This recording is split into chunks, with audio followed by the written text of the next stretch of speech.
Untangling the Web, Mastering Passive Voice with would.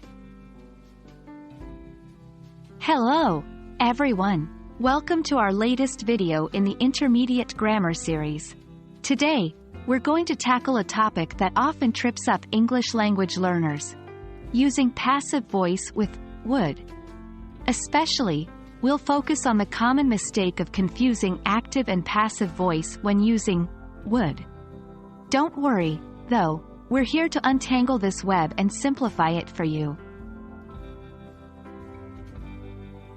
Before we dive into the common mistakes, let's first review what passive voice with would is.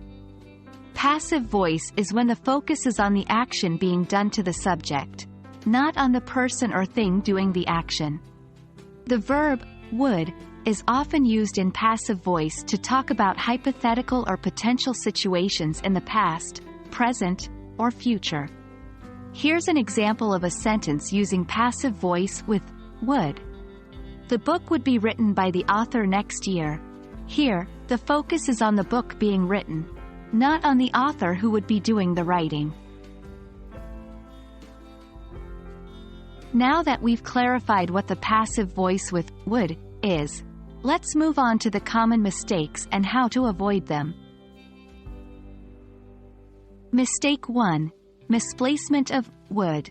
One common mistake is misplacing would in a sentence. Here's an incorrect sentence. Incorrect. The book by the author would written next year. The correct sentence should be correct. The book would be written by the author next year. Mistake 2. Omission of be. Another common mistake is omitting be in passive sentences. Look at this incorrect sentence. Incorrect. The book would written by the author next year. The correct form of the sentence is correct. The book would be written by the author next year. Mistake 3. Using active voice instead of passive voice. Sometimes learners accidentally use active voice instead of passive voice with would.